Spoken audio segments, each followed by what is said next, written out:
Good evening and welcome to this September 27th, 2023 meeting of the Village of Lake Bluff Board of Trustees. Clerk, please call the roll.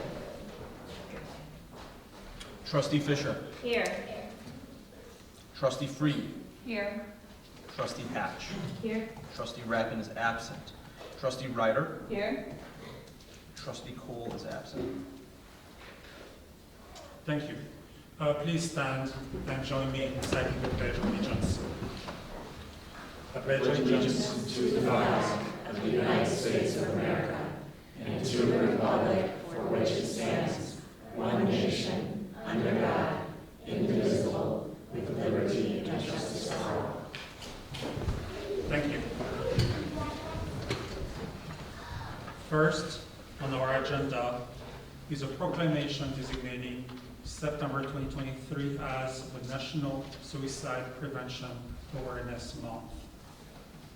Whereas suicide is a national and statewide public mental health problem which occurs among all age groups and across all socioeconomic, racial, and ethnic backgrounds, is the 12th leading cause of death in the United States and the second leading cause of death among individuals between the age of 20 to 34. And whereas in the United States, over 45,000 people die by suicide every year, and several thousand friends and family members are changed forever by losing those people. And whereas the stigma associated with mental illness and suicidality works against suicide prevention by discouraging persons at risk for suicide from seeking life-saving help and further traumatizes survivors of suicide. And whereas suicide is preventable, and it is appropriate for a week to be set aside each year to dedicate our thoughts to improving the mental health of all Lake Bluff residents and raising awareness about suicide. Now therefore, I, Régis Charlot, Village President of the Village of Lake Bluff, Illinois, do hereby proclaim September 2023 in Lake Bluff as National Suicide Prevention Month, as addressing the mental health needs in Lake Bluff of seniors, adults, youth, children, and families is fundamental to having a healthy community. Thank you. Next on our agenda is also a proclamation designating October 2023 as Fire Prevention Month. So whereas in 2022, U.S. fire departments responded to 1,340,000 fires, or one fire every 21 seconds. And whereas nationwide, there were 3,200 fire deaths, or one every 140 minutes. And whereas property loss resulting from fire during the same period totaled in excess of $13.2 billion. And whereas an enlightened and supportive citizenry can be effective in reducing both loss of life and property damage resulting from fire. And whereas the Village of Lake Bluff is committed to protecting its citizens from fire losses. And whereas the Village of Lake Bluff is served by an all-volunteer fire department which works with its residents to promote fire safety. And now therefore be proclaimed by the Village President of the Village of Lake Bluff, County of Lake and State of Illinois, hereby proclaims October 2023 Fire Prevention Month in the Village of Lake Bluff. And we should add, the Village of Lake Bluff residents are encouraged to change the batteries in their homes, smoke detectors, form a fire escape plan for their home, and participate in continuing information and education activities of the Lake Bluff Fire Department during Fire Prevention Month and through the year, and to practice fire safety and prevention on a continuing basis. Thank you. Next on our agenda are the consideration of the minutes of the August 28th, 2023 regular village board meeting. Is there a motion to approve minutes? Motion to approve. Thank you. A second. Are there any changes? No? Clerk, please call. It's a voice vote. Voice vote. It is voice vote. All in favor? Aye. Anyone opposed? Thank you. The motion carries. Next on our agenda is item 5, the non-agenda items and visitors. The village president and board of trustees allocate 15 minutes during this item for those individuals who would like the opportunity to address the village board of trustees on any matter not listed on the agenda. Each person addressing the village board of trustees is asked to limit their comments to a maximum of 5 minutes. Do we have anybody wishing to address the board? Please state your name and your address, please.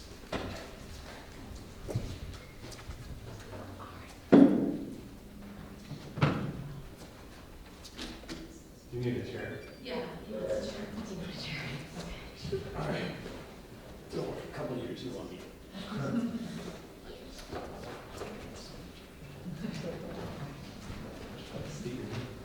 Good evening, Village Board. My name is Lazu Jovanovich. I live at 348 East Woodland Road. Once I was riding my bike down East Woodland Road and making the turn right on Moffett Road. And my mom told me there was a car coming. So I got off the road, but I crashed into a boulder and I got hurt. So I think the boulders should be uninstalled and there should be stop signs and sidewalks.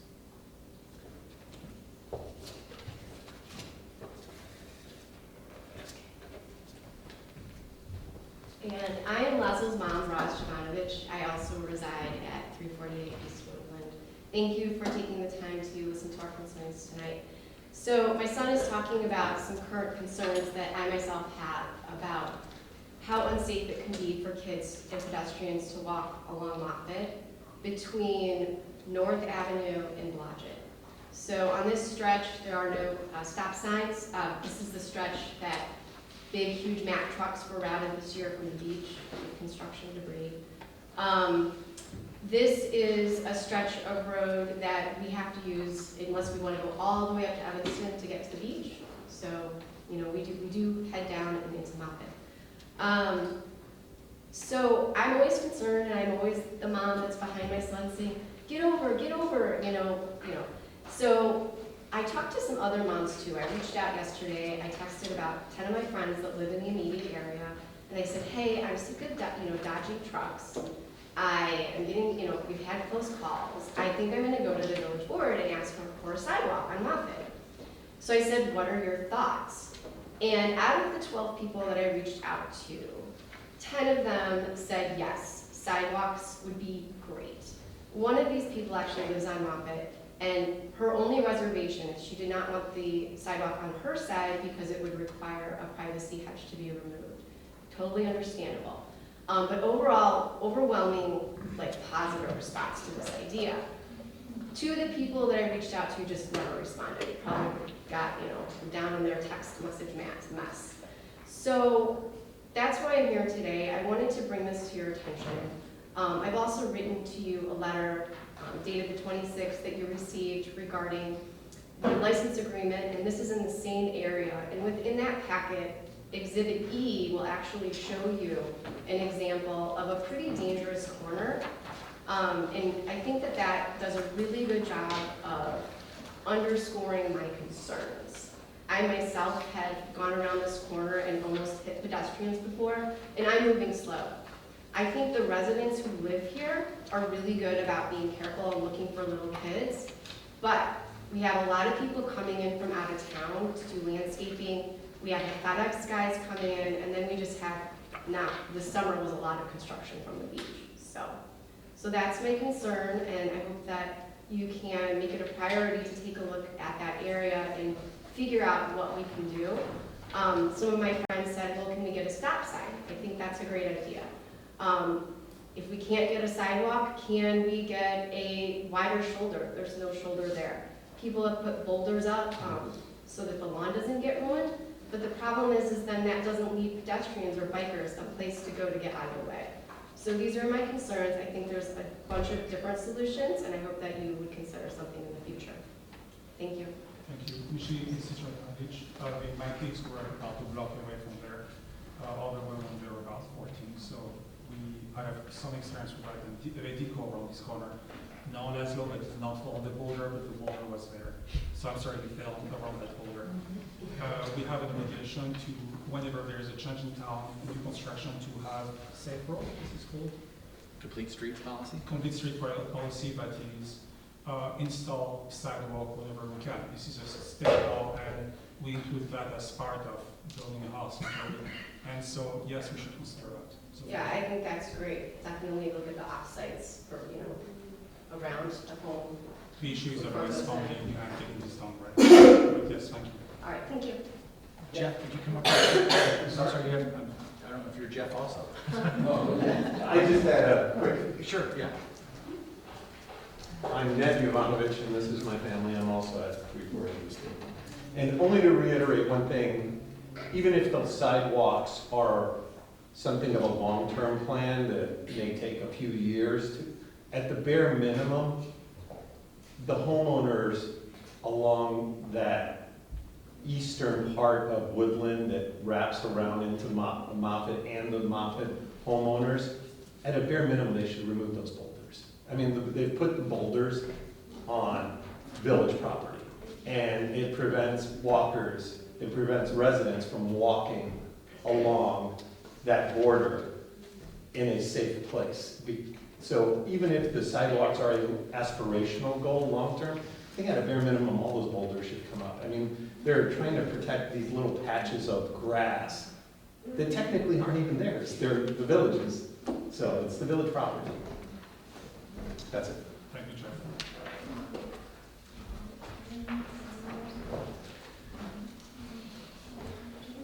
So this is Jeff, do you want to introduce yourself? I'm Jeff Hansen. The microphones are on, engineer. so.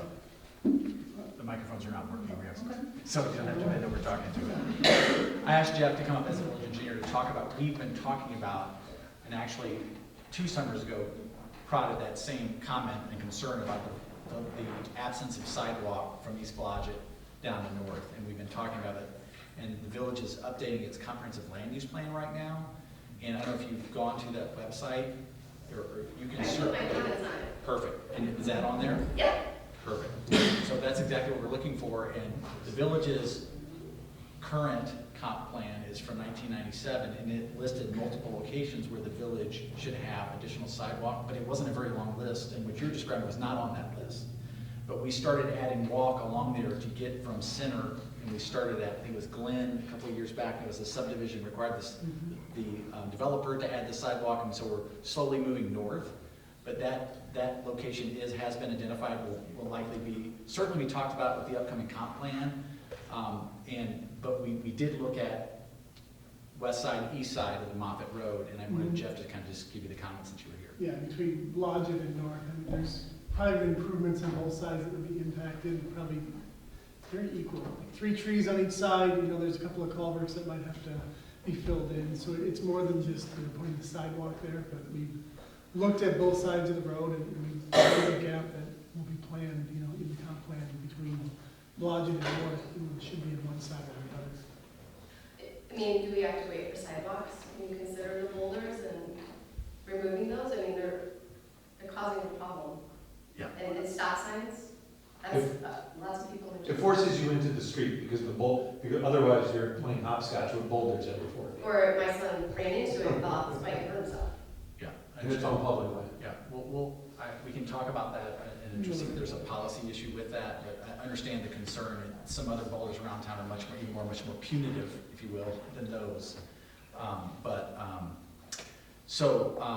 guess I wanted to have you also talk about, so the idea is, historically, sidewalks, great idea, but it may take years just because, certain neighbors who say, oh, I think it's a great idea, just not in front of my house, right? I can guess that you will hear that from both sides of the street, right? So it'll take some time and some negotiation, but the reason why you thought the west side was because of the connectivity of a sidewalk coming in from the north and west. Yeah, I certainly favored the west side just because you have to cross the street. If you're coming down any of the, going eastbound on any of the other streets, you would have to cross Moffett to get to the sidewalk. So I think that seems like a better, we obviously haven't looked at it completely yet, but that was my initial thought, was that it would be a safer route. I agree, I think it doesn't have to be both, it just should be on. One side. One side, at least give one side for pedestrians. And Moffett is technically a collector street, or is it an arterial? It's one of the two classifications which likely should have a minimum of one side. In the dangers, and I'm sorry not to jump in, but if you looked at that intersection right there at Moffett and Woodland, on that west side, you have a big yellow house with very tall hedges that are over 10 feet tall. That's the blind spot where we don't have a stop sign at our corner right now. So we have a stop sign going east, but there's no stop sign for a car or a truck. There's no stop sign either way. On either, it's either way actually, yeah, going north or south. So if a child is coming, a 10-year-old boy or 8-year-old boy on a bike, and he takes that turn, he doesn't see what's coming because you have a 10-foot hedge that extends over the street, out onto the street. So it's a complete blind spot. You can tell your kids all you want, be careful around that corner, be careful around. It's just an accident waiting to happen. Can I ask a few questions, either to Jeff or Drew? Mhm. Okay. I know we have on the agenda later on the resolution discussing the Safe Routes to School grant program, Right. which you and I have talked about. Would this fall under that purview? It could be part of that. However, I think the rub is that the list of projects, that small list, already goes up to $250,000, the maximum, if you can believe that. But it's- So to tack on, even Yeah. if we didn't look at including the sidewalk under that program, Mhm.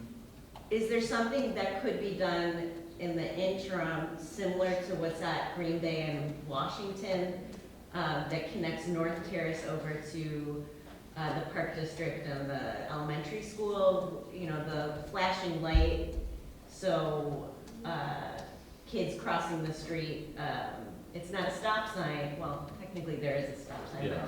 but there's the stop sign for Washington pointed west, or coming in and out of North Terrace, but the flashing light indicates for cars to slow down, for children crossing the street. Is that something we could look into potentially? Well, I think what the village has done historically when there's been requests for traffic calming, the first thing we do is collect data and look at what is the quantity of vehicles going in either direction, at what speeds, at what times of day, and then decide at initial level, should there be increased law enforcement? The idea of people speeding, at what hours we can do targeted enforcement.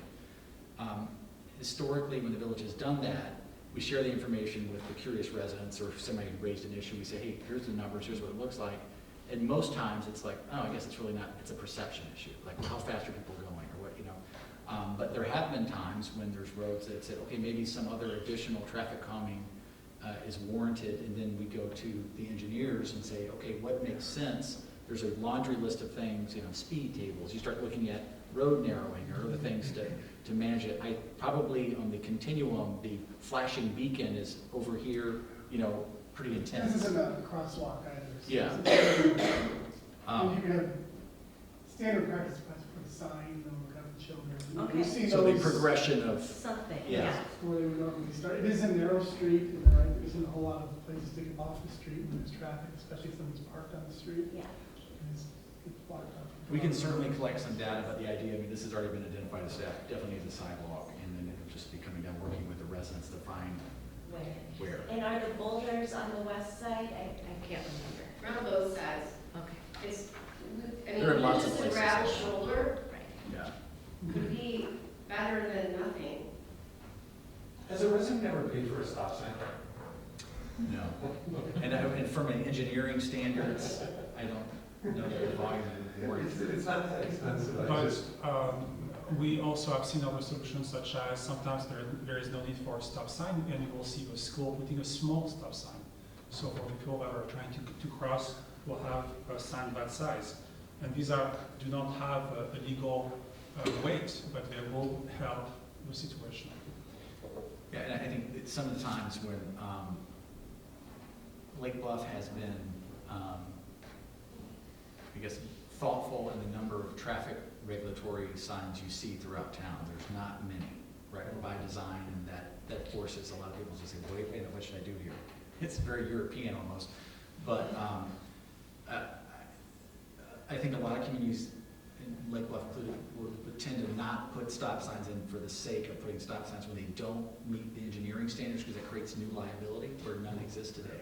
So that's one of the reasons why there's studies done. Or if we had a speeding problem, that might be an answer to slow people down, but that would have to be collected in data. But so the first step is collecting data. We can certainly do that. And look at the corner where the vegetation is obstructing view. Yep. So let's continue that conversation. Let's make sure that we resolve that issue. Multiple solutions to be considered on that one. And I know I've reached Roz, so I will reach out to her. And there is a village standard about vegetation on corners, we can check just to make sure that meets, that is in our code. Right. Technically, the vegetation on that corner, you own it. It's on public And land. we've had somebody move one some before, that was too obstructive. but Yeah, Standard is probably not as strict as you might like. City. the property line is actually well on the other side of those edges, so they are. We are blessed with huge right-of-ways. So, yeah. Yeah. Thank you. Are there any more comments in the room? And do we have comments online? Doesn't appear so. Thank you. So moving on. Thank you very much. Next item of the village board meeting is the village board sets the order of the meeting. The village president and board of trustees will entertain requests from anyone present on the order of business to be conducted during the village board meeting. So as you mentioned, 14.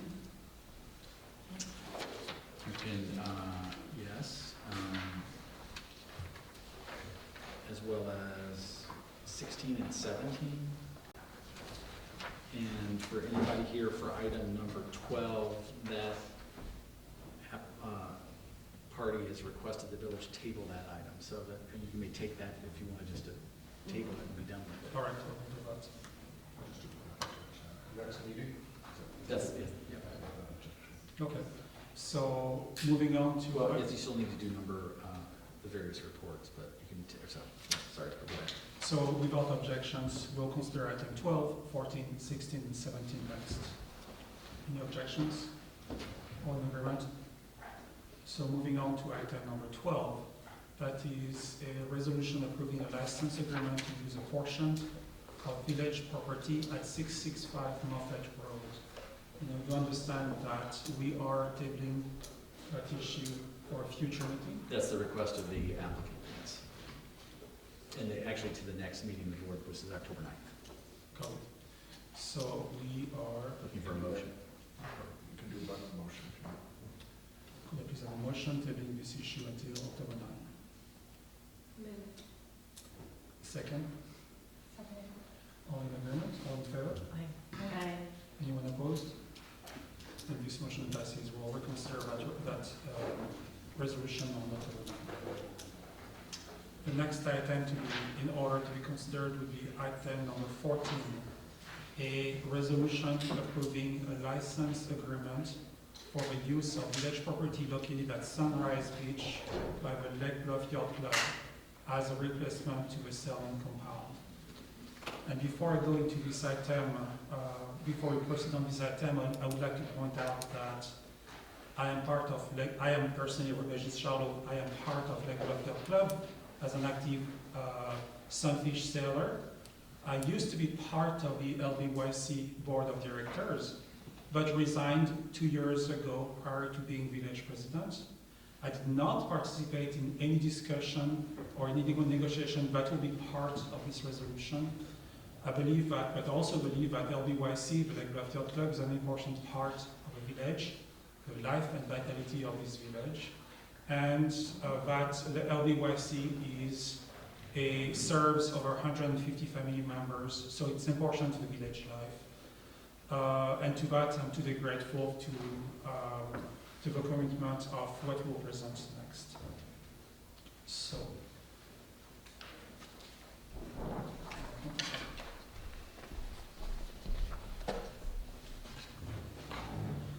So could I please have a motion to approve this resolution? So moved. Second. past several months, the village has been in discussion with the Lake Bluff Yacht Club, LBYC leadership, in development of a license agreement that would allow the club to rebuild their compound after the NSWRD subterranean overflow storage tank construction is complete at Sunrise Beach. Founded in 1961 by Lake Bluff residents, the original LBYC compound was established in 1963. Today, the club is comprised of over 150 member families with a facility that has historically offered 152 compound storage spaces for 180 crafts or more, including sunfish, kayak, and paddleboards. The proposed license agreement provides the LBYC the privilege to build and operate a new compound to store boats, watercrafts, and other equipment for their sailing programs, social activities, races, and community involvement opportunities. Noteworthy terms of the proposed agreement include the following: a grant of license as a non-exclusive revocable license for watercraft storage and club activities, a term of 20 years, a license fee of $30,000 per year, and a termination clause. In addition to a village or NSWRD business need, termination of a license is possible for failure to comply with terms, dangerous conditions, and convenience, but only after 10 years. The LBYC leadership met on Monday, September 18, 2023, and were comfortable with the terms as presented. And now the village administrator is recommending approval of this agreement. Should the village board approve the agreement, the LBYC will then pursue real plan approval prior to the end of the calendar year. Should we have any comment from LBYC? To answer questions, if anybody has one for them, this license agreement has been about 18 months. Could you please go to the lectern, John, and please introduce yourself. I'm John Bullis. I'm the Commodore for at least one more month. Yacht Club. We've worked assiduously to get this license agreement done. And we hope that the village will be a good landlord, although it's not technically a lease. And we hope to be a good licensee. We think that what we do for the village is an integral part of the, if you will, recreational scene for Lake Bluff. We set the sunfish race every Sunday during the summer and fall. Paddleboards are stored down there. People have been very popular over the last 5 to 10 years. And people also use kayaks. As Regis said, there's roughly 150 families in the Lake Bluff Yacht Club. And I would stress that 82% of those are Lake Bluff residents. There's a great interest in rebuilding this compound. We have had preliminary meetings with the architectural workshop. And I believe we've also met and showed the board preliminary plans, which are ongoing work in progress, but we're about 95% done on the design phase. So I'm here to answer questions if anybody has them. We're ready to, we stand ready to enter into the license agreement with the village if you approve.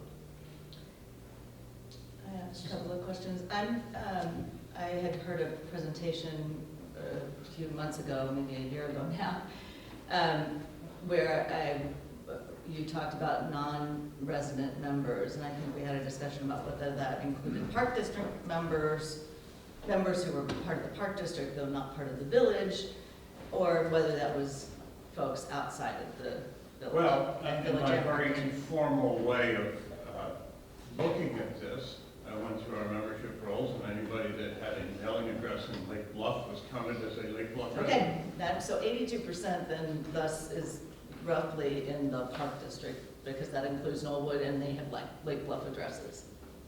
So that makes sense. That's the beaches for those folks. That leaves 18% for whom the village is subsidizing their use. right? So we're, Well, We're- in what sense are they in the subsidized? sense that we're leasing to the yacht club quite a bit of space that is otherwise available to everybody to use. Do you have a higher and better use for this land? I do for the first 16 feet of it. I think it ought not be as far forward, farther forward than the NSWRD is now. Well, I would remind you, this has been an issue that we've talked about at great length with the village, that the square footage that we are getting now Yeah, is no different than the square footage we had before. I understand that. And it was until recently no farther forward than the NSWRD ugly fencing, but the NSWRD has decided to accede to our demands and has moved back to only where that original building was built. That's as far east as they go. Now, what your facility will be, the easternmost, by about 16 feet, the easternmost facility on that beach. Nothing else is ever anywhere close. So, yes, I do have line of sight concerns. I do have concerns that this is not for 18% of your members are not members, tax-paying members of either the park district or the village. So I have concerns. I have line of sight concerns and I have usage concerns. And there's Lake Bluff residents on the waiting list, I'm sure, to get their storage. Well, if There. you take away 16 feet of our storage, there will be more Lake Bluff people. And on the waiting list. I don't know if I spoke to you, but I spoke to somebody regarding whether or not the total square footage can be the same, but it could be farther, wider and farther back. It can't go farther back because it would eat into the bluff. Wider, I understand that. Wider meaning. Wider goes on, then we have to get an agreement with the park district. I And understand. we would infringe on the park district's south shelter. Yeah, you wouldn't have to get an agreement with the park district because our 200 feet goes within a couple of feet of the shelter. Well, we have aired this with the village over the last 18 months. And I'm part of the village and I'm telling you my concerns. So Okay. I'm only one vote, but you asked if we had questions and I do. I have talked to people about whether or not it could be closer to that shelter and closer to the NSWRD building, still be within our 200 feet that the village owns. And yes, it perhaps wouldn't be as convenient, perhaps it would be cheaper, perhaps it would have to be taller, I don't know. For whatever reason, that can't be done, or I've been told that it won't be done. I'm not sure which it is. Well, on the north side, to go closer to the Water Reclamation District building would involve then eliminating their alleyway to get heavy machinery in there. Would want to do that, would not want to do that. So you can't do that. Mhm. And no one has ever talked to me about going south. Well, I believe we had this discussion, I recall having this discussion, Commodore, last time you were here. I know that the discussion of moving it further south, or just, because in my head I remember asking questions about what the storage looked like, and is there a way to double up or have different layers? I don't know where it went after that, is my. They so went I and don't know- explored it. Yeah. They had their architect review that and thought was there a way to stack Mhm. the vessels and boards, et cetera, in a way that, and they were also directed to try to stay on this, get smaller if you can, and don't go vertical, right? So that made it difficult, and they did look at, is it possible to go into the toe?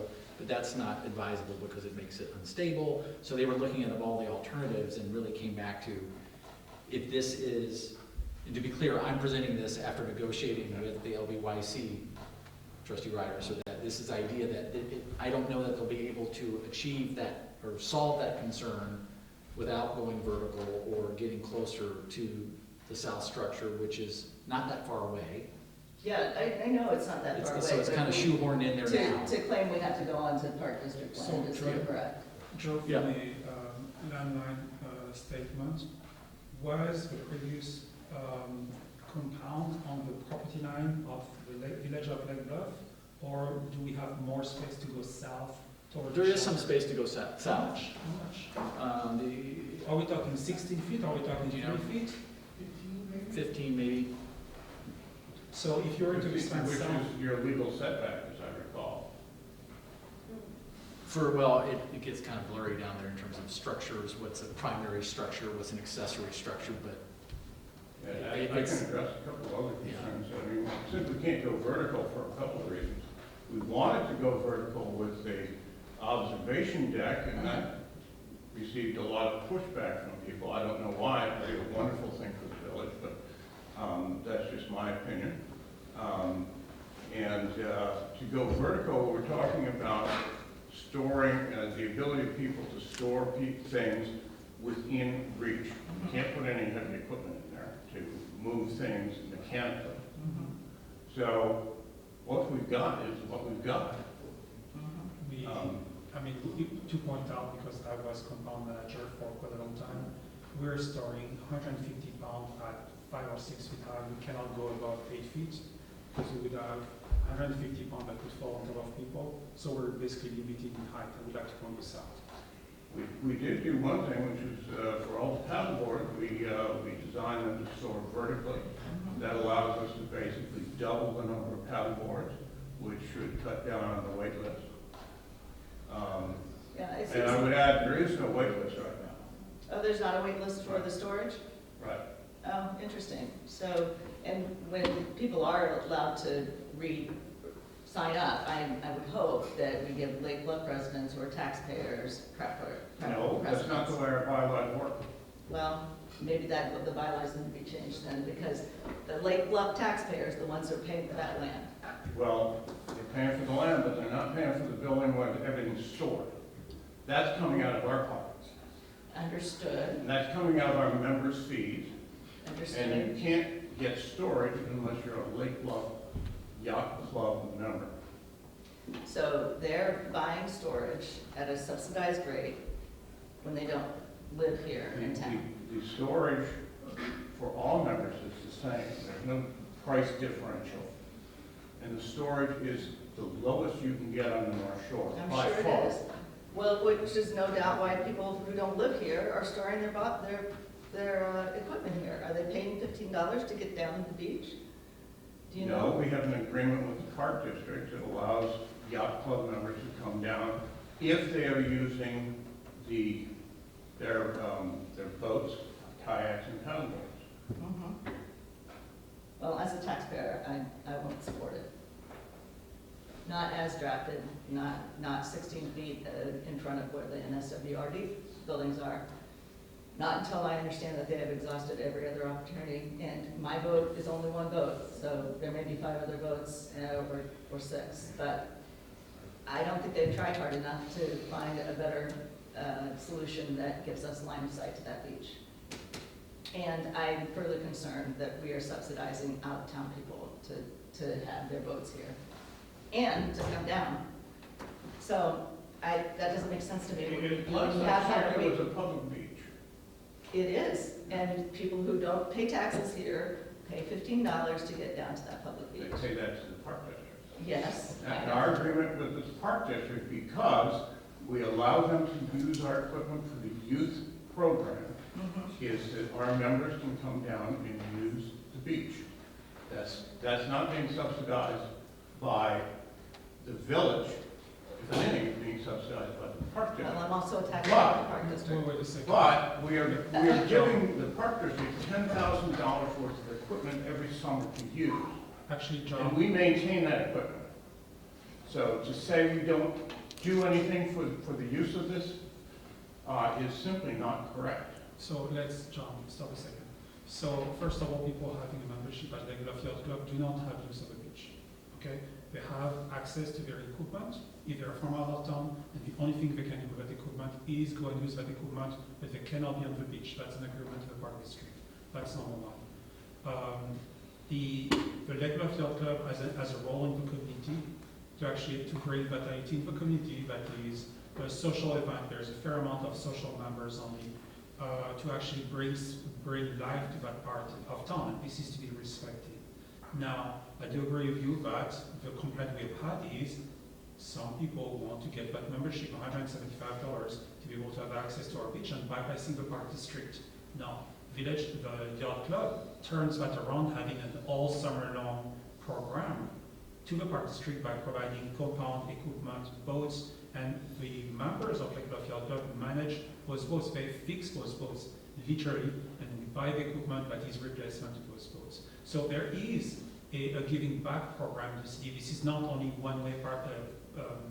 So I understand your concern, but this is not a one-way only concern. There is a reciprocity in the exchange of services. There would not be a youth sailing program for the Park District without the Lake Bluff Yacht Club. And that I appreciate, you're right. So, So has anybody explored putting 4 rows rather than 3? 4 rows. 4 rows of equipment storage. So right now you have 3 rows of equipment storage, right? Right now, or before they tore it down. We did not. The new design, has anybody explored making it not as intrusive into the beach? I have personally spent a good 80 hours with our architect and our architectural team looking at the optimal way to store in that facility. You have to understand that you have a sunfish which is 14 feet long. You have to get that out of the rack, and we have, I believe it's 60 feet in width. So you can't put another aisle in there. Not even with getting it closer to the shelter? 15 feet probably doesn't do it, no. Okay. So what that tells me, by the way you answered the question, is it hasn't really been explored. I'm sorry. 15 feet probably won't do it. It No tells one me ever that told that us really that we hasn't. could look at 15 feet closer to the south shelter. Well, I It was think never my considered. voice We was were given, last time. we were given the footprint that we had, except we squared it off, and that was our playground. And we looked at every which way to store. Now, maybe there's other ways, but I can tell you, we certainly explored every way we could think of. So I will approve this square footage. I will not approve this footprint.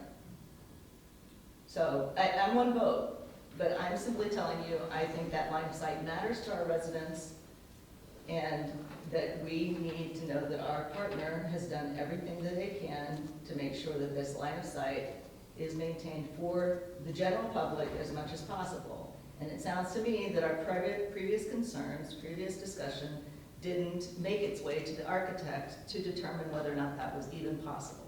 That's what I'm saying. So I'll abstain, I'll not vote in favor of this, but the footprint can be made better. We saw it with NSWRD. We brought them in here repeatedly. They said no, no, no, until they finally said yes. So Thank you. I just want to see that this has been explored. And I don't want to take away storage. I just want as much of this line of sight to our beach as our citizens who pay taxes here deserve. So we have 2 solutions in front of us. We can move on with this current agreement with a commitment, an associated commitment with the Bluff Yacht Club to work out a different plan, or we can ask LBYC leadership to come back with a different plan for another consideration of that resolution. How is everybody feeling about that? I guess we can either move forward tonight with the vote, or we can ask the yacht club to.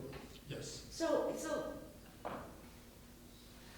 you know, I'm understanding Susan's frustration because I feel like this is a repeat from the last time we had this discussion. I can like picture talking about the Bluff, talking about moving further south.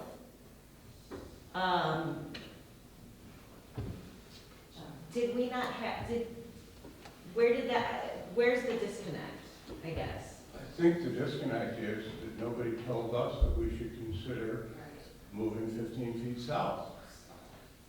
We were never, that was never discussed. We were given the same footprint that we had, except we squared it off. And we kept the square footage the same. Now, if you're moving 15 feet west and 15 feet south, I don't think it comes out evenly in terms of storage, but I don't know because we have not looked at that. And we've been here repeatedly, and we've been with the architectural workshop. It's been a while, and going back, maybe pulling those ABR minutes when they talked about that, I think, well, I don't want to misspeak, but I think the idea that, I guess another alternative is that they can come back and say, here's alternative A, B, C, D, and this is why this is the preferred plan for these reasons. I mean, that's another, they can come in and demonstrate that. I know they did talk about it with the architectural board review about the various alternatives and the different. None of which involved moving west, is what I'm hearing. West most assuredly, south, I think there was. South and freeing up the east. Pushing it back, yeah. It's not pushing anything back, pushing it south, squishing it, so it's no longer a square, but it's a rectangle. Yeah. We've had this discussion, it fell on deaf ears somewhere along the line, which I understand, I'm only one vote, but. Well, it didn't fall on my ears at all. Okay, fair. I can tell you that.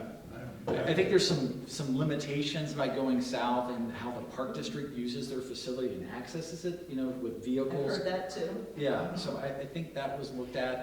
It wasn't looked at, I'm not hearing that it was actually looked at, that's my point. If somebody said, here's another drawing, Yeah. this is why it will reduce by 20% the number of votes, and we'll have a wait list, and this is why we can't do it, then I will feel like we made some attempt. But until we do, I am telling all the people who pay taxes that they can have that 16 feet of line of sight, and it's not nothing. Yeah. We've fixed up that NSWRD building so that it's beautiful, hopefully, coming down. And the next thing that you do when you get past that building is you run into the yacht club building, which I know is going to be much more beautiful than it was before, and I appreciate that, I do. But I just don't think a good faith attempt to look at other alternatives to taking that 16 feet of our beach has been made.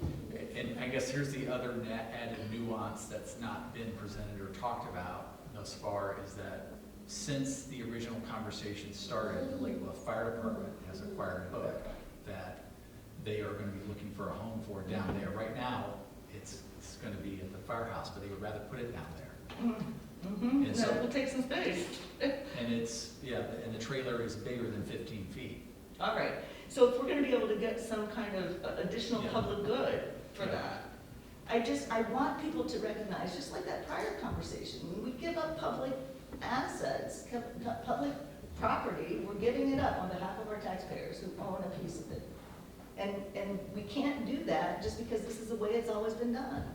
But this is not giving up this is not an organization that privately used by square of 200 feet by 200 feet, whatever it is. This is 82% of Lake Bluff residents that are serving for other residents. It is 150 families. Yeah. 150 families, 200 craft. This is life on the beach during the summer. Yes, you have 18% of people that are not part of this community, but they're also bringing a social sense to this community. They are getting to discover this community and move here. We have had many people using the Lake Bluff Yacht Club first and moving to Lake Bluff next. I'm the one, 27 years ago, okay? And so it is a good introduction to the city. And what I would like to witness is, I was not part of this conversation, but I've seen that from afar, where I've seen people frustrated, John and Gretchen, for example, trying to figure it out, trying to work with the space that is given to them. This is an institution in the village. If we don't do something fast, we will lose that institution. I do not want that to happen. And so It sounds like we should vote tonight. I think it is frustrating for all parties trying to move forward, but I also think it is important to safeguard, safekeep that has been made, us, a beach community, and that beach of ours, a life on the weekend. I'm sure, and especially for 18% of the residents who otherwise would pay to come down here and can come put their boats in for a relatively small amount of rent. Look, and this can go forward. I just think our duty is to speak on behalf of somebody, the people who aren't represented here. The 150 families are represented clearly, but there's a lot more families that aren't. And here I am saying they are giving up 16 feet of beach, and we should acknowledge that at the very least and do our best to figure out if there's a way to avoid that on their behalf. So what happens if can we flesh out timeline? If this was to be kicked so that we could get A, B, and C, and why this choice A is the best and final. If we kicked it to the October meeting, how does that impact the yacht club's steps in moving forward?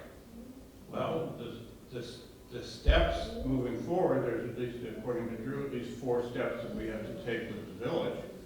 Plus whatever time it would take to look at alternative plans or pull out what we did previously.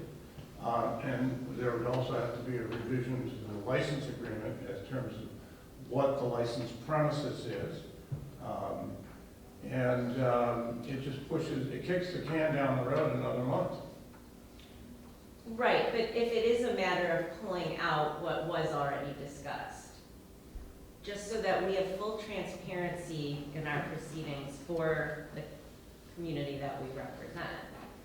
I think that's kind of, I mean, I might be approaching this with a softer touch than Susan, but Shocking. not that there, I think, again, we need this discourse. If we didn't have the conversation, then the community doesn't have the information. So. Or a voice. Right. So I'm trying to understand if that will have a negative impact on your ability. We are probably on a tight time schedule now to try and, the property is not scheduled to be turned over, or the Water Reclamation District project is not due to be done until Memorial Day, and I'm my fingers crossed that they could hand it over to us. I don't have a lot of faith in that date. So we're looking at another year without use of a compound. But possibly a year regardless. I mean, if we're fingers crossed about Memorial Day, it's a possibility or a likely possibility that regardless of if we voted yes today or had more information and voted, let's say, yes in October, it's not going to have a huge impact on whether or not yacht club's ready to go when the keys are handed over. Well, we have to start, we have to construct. It doesn't happen overnight. We have to go through the village process. We have to go through the architecture review process. We have to go through the zoning process. We have to come back in front of you guys another 2 times, which I'm glad to say I won't be Commodore when that happens. So let's thank you, John. Let's address Suzanne's concern about space, okay? So it would be, I think it is important to answer John and Gretchen, next door Commodore. It is important to answer Suzanne's concern that is, can we actually change from maybe a square to a rectangle that would be 16 feet to the south?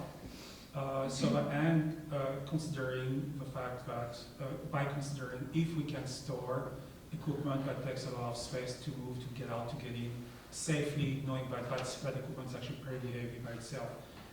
There was a plan ABC, I don't really know what are the plans by themselves, but let's have that on the table. Let's see goodwill, right? Let's see how we can address that, if there are alternative solutions to Suzanne's point, and let's reconvene. Well, I can tell you that we have looked at, if you're talking about adding 15 feet, the current aisles in the storage compound run east and west. So if you add 15 feet to the south, and you take away 15 feet on the eastern end, you don't get any extra storage because those boats come out, they need 15 feet to come out. But you have also a possibility, I think I remember seeing the plan, you have in the back end, that is the west side, this is where you're gonna put your board standing up. We took a look at turning the aisles around the other way, there's less storage available. But if you put those boards on the south side, you might have that space we're talking about.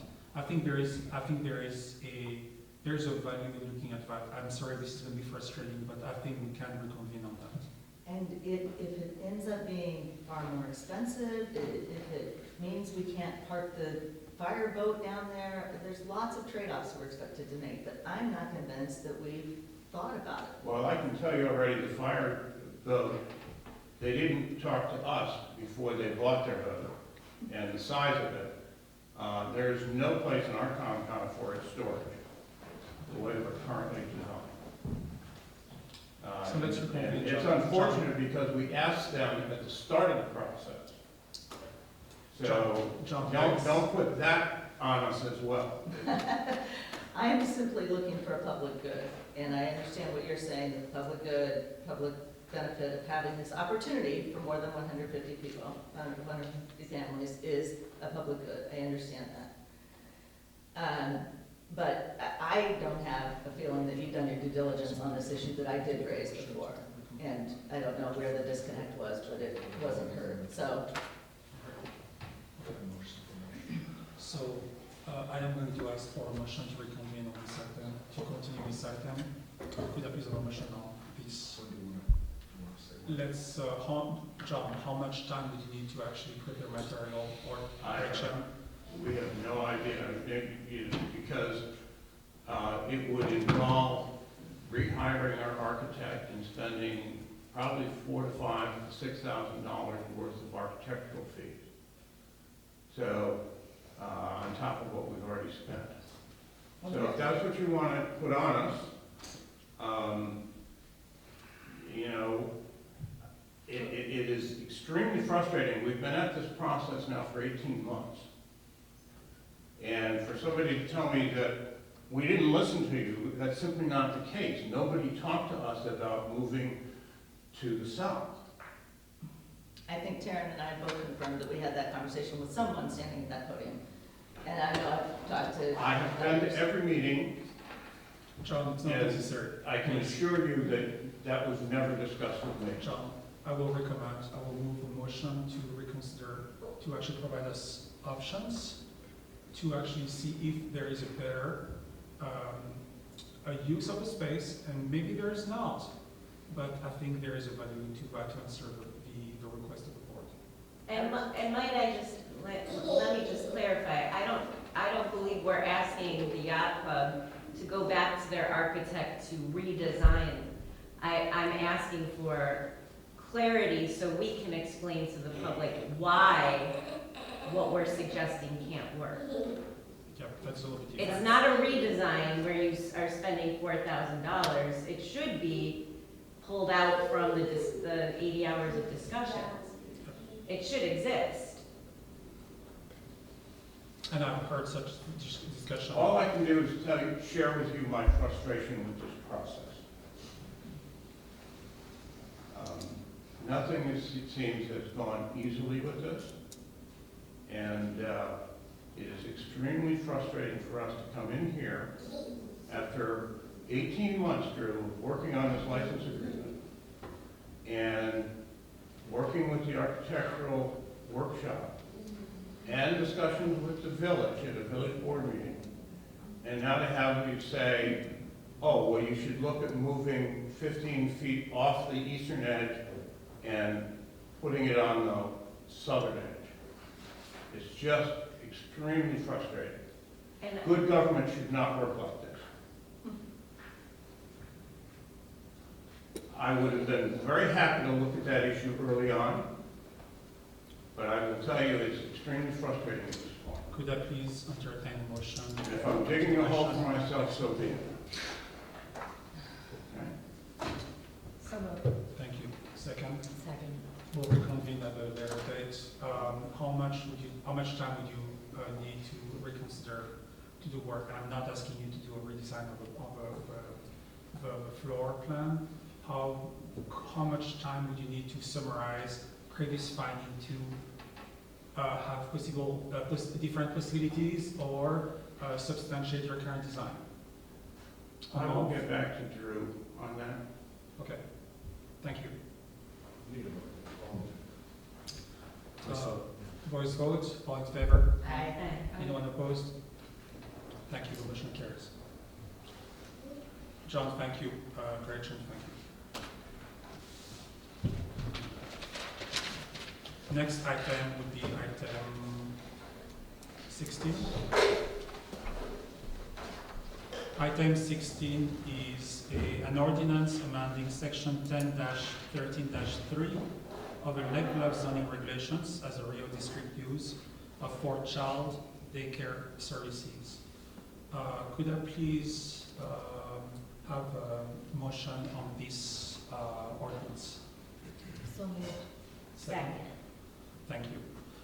At the August 16, 2023 PCCBA meeting, Emily Selby of Lake Bluff Grace United Methodist Church introduced eminent request for one, a zoning text amendment to allow child daycare services as a special use in the Rio district. Two, a Rio development plan review for use of rooms in the existing building for child daycare services in a school, music, and three, a special use permit to allow child daycare services. These applications were received on August 23rd, 2023. The church was issued a special use permit in 2002 for daycare, which has since expired, as in no longer in use. Conditions on the 2002 special use permit included conditions such as 1, limit of 40 children at any time, 2, a maximum of 5 classrooms used, 3, a 7 a.m. to 5:15 p.m. hour of operations Monday through Friday, and 4, a vehicular access restricted to the entrance north of the church building of Scranton Avenue. The church had to provide also adequate parking. And 5, the compliance with all laws and required licenses and permits. The church was zoned to a Village Rio zoning district when this district was created in 2019.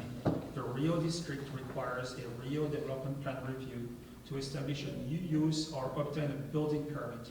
Within the Rio district, school uses are allowed and child daycare services are not contemplated as a permitted or special use. Since the church is planning to rent out space to these users, these uses would not be considered accessory use. The church is requesting that child daycare be added to the use list as a special use in the Rio district. The church is concurrently applying for a special use permit for the child daycare use. No change to the building are required to establish the requested use, except for the play area to the west of the building. At the September 2023 PCCBA hearing, the PCCBA unanimously voted to forward a favorable recommendation to the village board on the proposed ordinance. 2 residents that live near the church spoke at the public hearing. The first stated that they had never experienced issues with noise from the church, and the second was curious if the 2 proposed classes would be reduced to 1 if the school got less enrollment than expected. And the response was no. No additional letters of comments or comments were received. Comments on the board? No. Just one clarification, that the cover memo just described that there would be no changes, construction necessary other than the outdoor. There may be some interior work required by the DCFS demands for life safety issues that could mean some additional improvements indoors, but it would not interfere with the zoning. I just wanted to make that clear. And they wouldn't have to come back. No. It would be a building permit issue. The zoning authority gives them the ability to apply for and receive a building permit.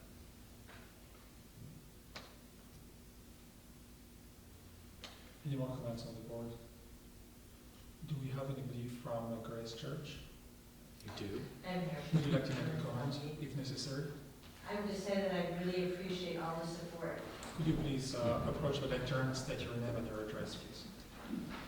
I'm Emily Selby from Grace United Methodist Church. I live at 764 Oak, and I much. I appreciate all the support that the zoning board and the trustees have shown, kind of shepherding us through this really kind of intense process to get these programs established at the church. And music school is set to start beginning of October, and we are slogging through the last of the CFS requirements to get hopefully the early learning program started in the first of the year. So I think it's going to add a really vibrant place to Lake Bluff, and I'm super excited about it. So thank you again. Thank you. Does anybody have any questions I can answer? Also, Sharonda Brown is here with me tonight. She would be the executive director of the preschool, and if anybody has any questions for her, she's here to answer them. Thank you. Thank you again. We already, last time you were here, we expressed our gratitude, and I don't know that we have to repeat it other than to welcome and say hi, and thanks for bringing your young one too. He's been pretty patient. He's been so well behaved. Thank you. Yes, it's a necessary program in Lake Bluff, and it's really hard to find places for your children where you're trying to work at the same time. So thank you very much. Any more comments? It is a voice vote. First reading. First reading. All in favor? Aye. Anyone opposed? Thank you. The motion carries. Thank you very much. Congratulations on the first reading. So then we get to come back. On the 9th. Thank you very much. And then there's the second adjacent ordinance, which has a similar cover number. You wouldn't necessarily have to read it, just grants them with the subject conditions. Okay, so item 17 would be an ordinance granting Rio Development Plan approval and a special use permit for child daycare services at Lake Bluff Grace United Methodist Church. And a music education program. And so it's the same text, right? Same There is no text. change. So the description is the same. And again, do we have comments on the board regarding this Rio application? And that would be a voice vote. Oh, I'm sorry. Could I please have a motion on this item? So moved. Second. Thank you. It is a voice vote. Could I please have... Are there any questions, comments? Oh, sorry, yes. Questions, comments? Again, comments from the room, if necessary. Nothing online either. It is a voice vote. All in favor? Aye. Anyone opposed? And again, the motion carries. Thank you very much. Thank you. And we're resuming our normal order of business. And the next item would be our village finance report, item 7A.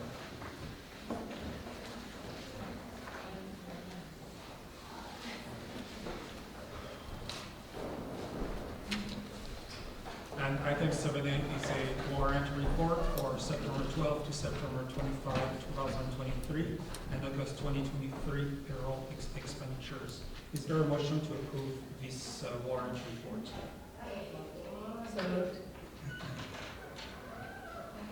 Second. Thank you. As a summary of background and reason for request, we have expenditure of village fund for payment of invoices in the amount of $318,245.85 for September 12 to September 25, 2023, and expenditure of village funds for payment of payroll in the amount of $308,072.44 for August 2023, for total expenditures of $626,380.29. As usual, the invoice register report shows checks with the status of open or paid, all checks with the status of open or computer-generated checks for the board final approval, checks with the status of paid are checks processed manually. Are there any comments to Bettina on this item? I did get a question from Finance Chair Susan Reiner earlier today, scrubbing the warrant. And the question had to do with our, I think it's the final payment we had with our mosquito abatement services provider, Clark. And there is a plan to bring them in to talk about this season, what was done. I think we were very lucky with the weather we had, and it didn't get to the level where we needed to have an adulticide, so I just relied on larvicide throughout the season, so spoiler. But that's forthcoming, so. Yeah, thank you for raising that. I just remember a robust discussion about this, and I don't want to be at the time when we have to approve Clark, you know, someday, and we're just looking at a contract to finally go back and study what our options are and make sure that we're taking the least harmful to the environment. The weather has been on our side these last couple of years. Yeah, can't always count on that, I know, but I just want to make sure that we address that in a timely manner. So thank you. Sure. No questions on the board? I did look at the register, I did not have any questions. And if there are no more questions, this is a roll call. Clerk, please call the roll. Trustee Fisher, Aye. Trustee Freed, Aye. Trustee Hatch, Aye. Trustee Ryder, Aye. Thank you. Next item is item 7B, that is our August 2023 financial report. Mrs. O'Connell, could you please walk us through this report? Sure. A few noteworthy items found in the August financial report are the monthly sales tax revenues on a cash basis for August fiscal year 24 of $330,790, which are $5,100 or 1.5% less than the FY23 cash basis receipts for the same period. For a point of interest and note, the sales tax revenue for the month of September, small preview, are jointly between home rule and sales tax went about $15,000 greater than the prior years. So ebbing and flowing between small increases and decreases, but basically running steady. General fund fiscal year 24 total revenues of $5,222,846 are $76,808 less than fiscal year 23 year-to-date revenues. And the current expenditures are consistent with or less than budgeted. The fiscal year-to-date expenditures of $3,418,376 are $160,852 less than the expenditures for the same period in the prior year. Thank you. Sure. Questions of the board? I do not see any questions. Again, this is a roll call. Clerk, please call the roll. It's a voice vote. It's a voice vote. All in favor? Aye. Anyone opposed? Motion carries. Thank you very much. Is there a motion? No, there's no such motion. Motion to accept the report. Yep. Could I please have a motion to accept the report? So moved. Second. Thank you. All in favor? Aye. Aye. Anyone opposed? The motion carries. Thank you. Sorry about that. Next is our village administrator's report. There's a memorandum in the packet that describes some activity of the Sustainability and Community Enhancement Committee. They met last week. They heard a presentation from a village consultant from Hayden Associates that specializes in environmental engineering and really working in the village's ravines. It's helped the village out on a number of projects over the years. Dave is also part of the team helping the village update its comprehensive land use plan, which has a heavy focus on sustainability as well. And he was at the PCCBA the next night, so he's been spending a lot of time here in the village. But he made a presentation to the sustainability, or the SEC, and they were energized by his comments and talked about ways for the village to be more actively involved in trying to educate the residents who live along ravines. Most of the ravines in the village are privately under private control, private property, and special areas of the village, and want to make sure that the village was doing everything it could to educate them on best ways to manage those natural areas, and suggested as one idea that the village, and I thought actually the chair might be here tonight to talk about this, but the idea that the village may create a special committee, maybe members of the SEC, maybe the BOLA or the Garden Club, to reach out and try to do education efforts. They talked about the City of Highland Park has some general information pamphlets that are handed out as well, but different things. They threw that out there. I don't think there's any expectation the village decides tonight, but they just wanted to say, hey, we're talking about this. This is an important issue for you, for us as a group. The SEC, I threw in there their kind of their protocol, what their charge has been over the years. It's an ad hoc committee of the village, so village presidents can choose whether or not to, appoint people to it or not. President Charlo has chosen to keep it operating, and that group was charged with creating a sustainability plan, which they have, and they've updated, and they've done a number of other projects, but there's plenty of work to be done within that plan. Again, education is a big push for them, and this falls under that umbrella. So I don't know if there's any feedback, but I just wanted to report that to you fresh out of the meeting from last week. Good, thank you. Any comments? Any questions to Drew? Thank you.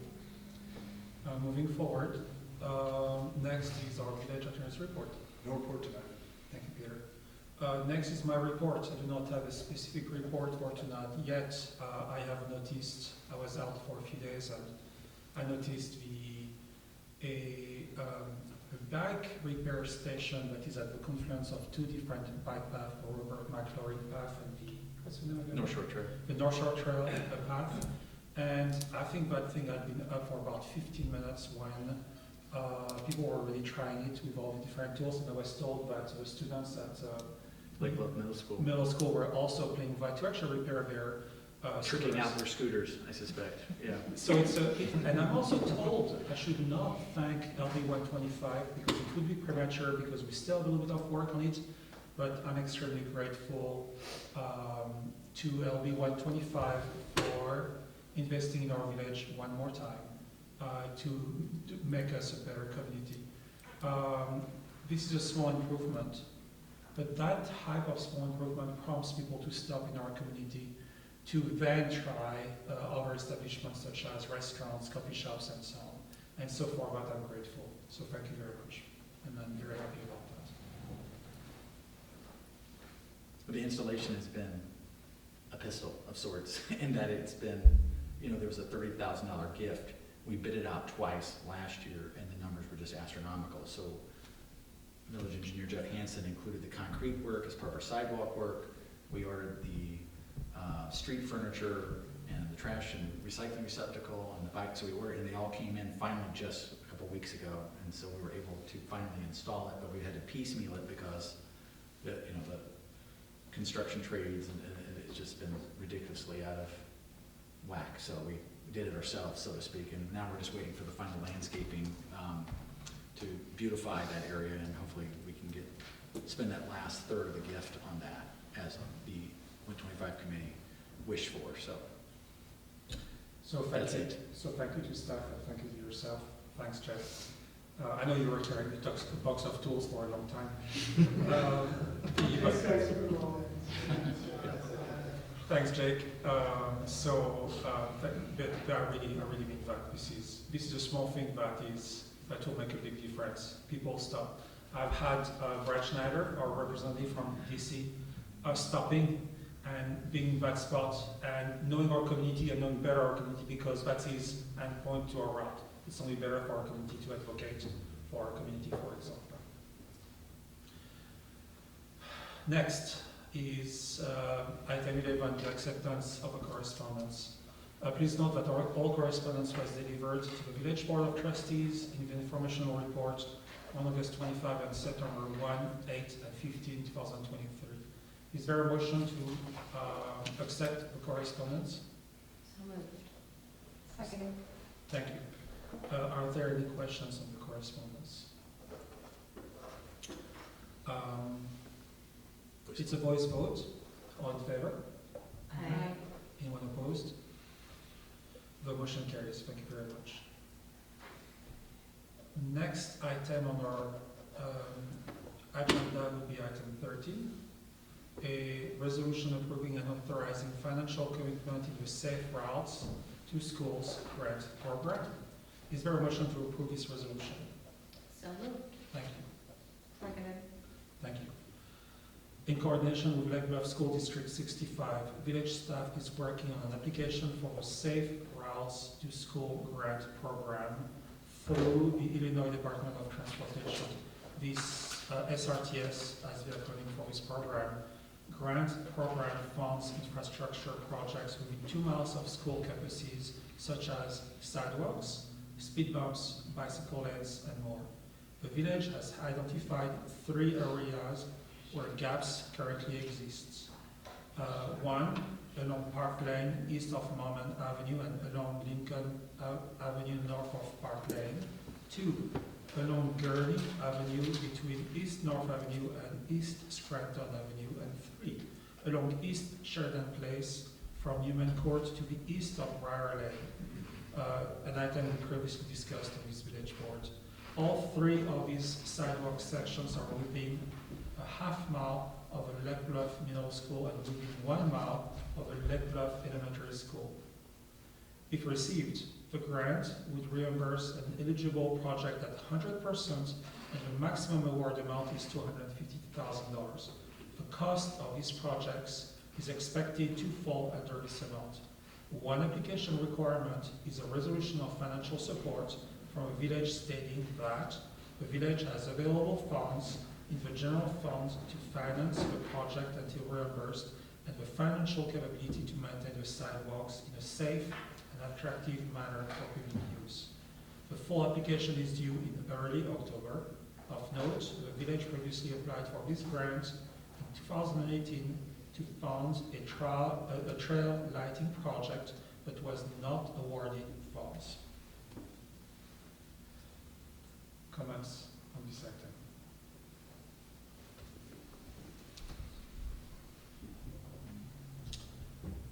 Do we have any comments on that, by any chance? No, sir. Nobody else to be heard. Any more to add to this item yourself? No, other than, as I made a comment earlier in the meeting, that the idea that $250,000 does not go far Yeah. for sidewalk, Yes. shocking. But it would be for the best if we could get it for our kids to go to school anyway, so it would be great, and not bumped on rocks and so on. So it would be great if we could get that. This is a roll call vote. There's a motion. Could I please, roll call, clerk, please call the roll. Trustee Hatch. Aye.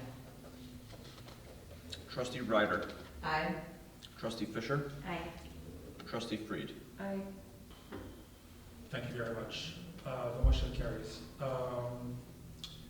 Next item is item 15. No, that would be item 15, yes. A resolution authorizing the execution of a construction contract for Village of Lake Bluff fiscal year 2024 pavement maintenance program. Is there a motion to approve this resolution? So moved. Second. Thank you. In 2021, 10 nearby communities procured bids for preventative maintenance of asphalt pavement through the Illinois Municipal Partnering Initiative, also named MPI. The bids were for 3 years, and the lowest bid was submitted by Corrective Asphalt Material of South Roxana, Illinois.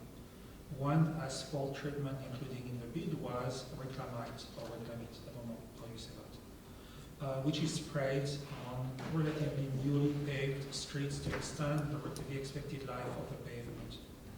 The project was awarded, and since that time, Corrective Asphalt Materials has successfully completed reclamite applications in the MPI communities. Upon review of the MPI bid, the village approached Corrective Asphalt Materials about contracting for reclamite applications at the same unit price from the MPI bid, and they agreed. The village believes this will result in the completion of a project at a lower cost than by the village bidding out the project by itself. Section 4 of the village purchasing policy provides the village the ability to enter into construction contracts using cooperative purchasing arrangements such as MPI. If approved, the village intends to have reclamite applied to village streets outside of a central business district that were resurfaced in 2021 and 2022 for a cost of $30,000.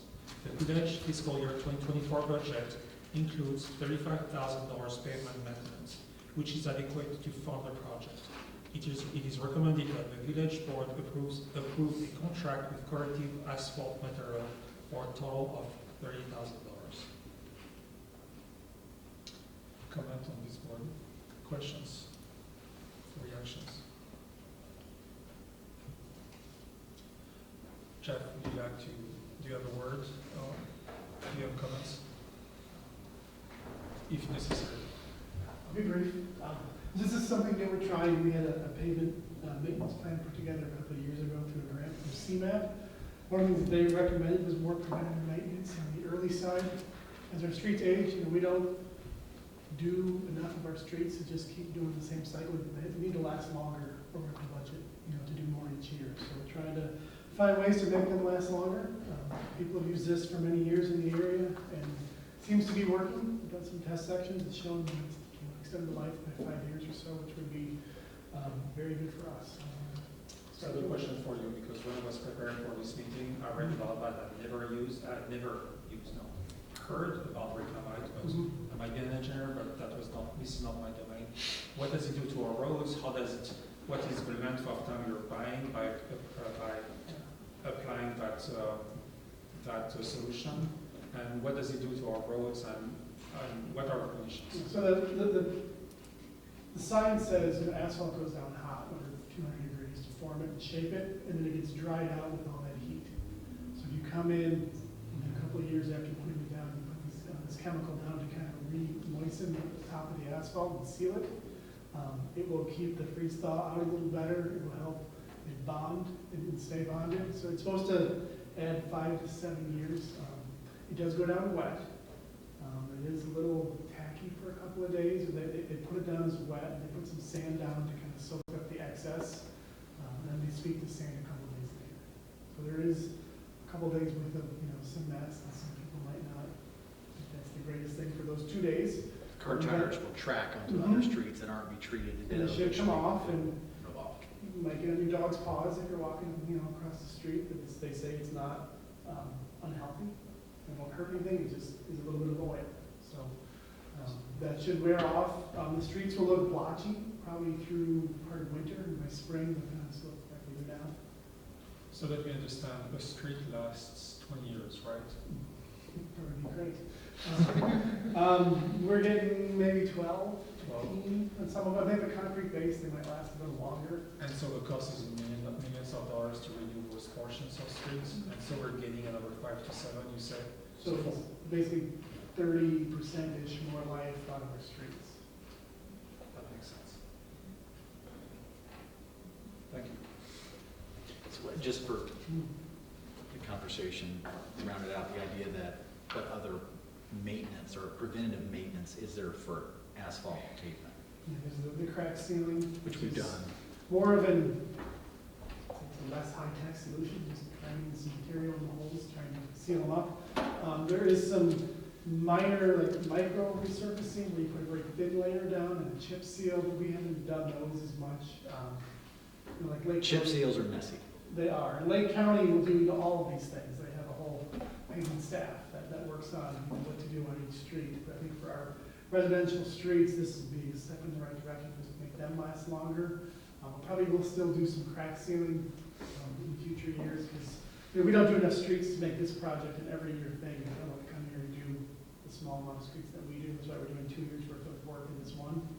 But there is, the micros, the chip seal, micro resurfacing. There's some other smaller resurfacing, but those are still more disruptive because you're taking stuff off or adding the chip seal is very, very messy.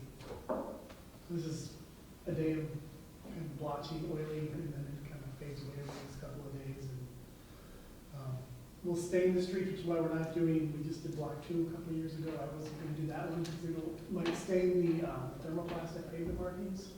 So we keep that looking nice. I was going to forget that for this round and see how it does on the other streets. Thank you. Questions? Any questions on the board? So this is it's a roll call. Clerk, please call the roll. Trustee Ryder? Aye. Trustee Fisher? Aye. Trustee Fried? Aye. Trustee Hatch? Aye. Next item is item 18, our trustees report. Do we need trustee wish to make a report tonight? Moving forward, next is item 19, consideration of the August 28, 2023 executive session minutes. Is there a motion to approve these minutes? Motion to approve. Second. Thank you. This is a roll call. No, it's a voice vote. All in favor? Aye. Anyone opposed? And the motion carries. Thank you very much.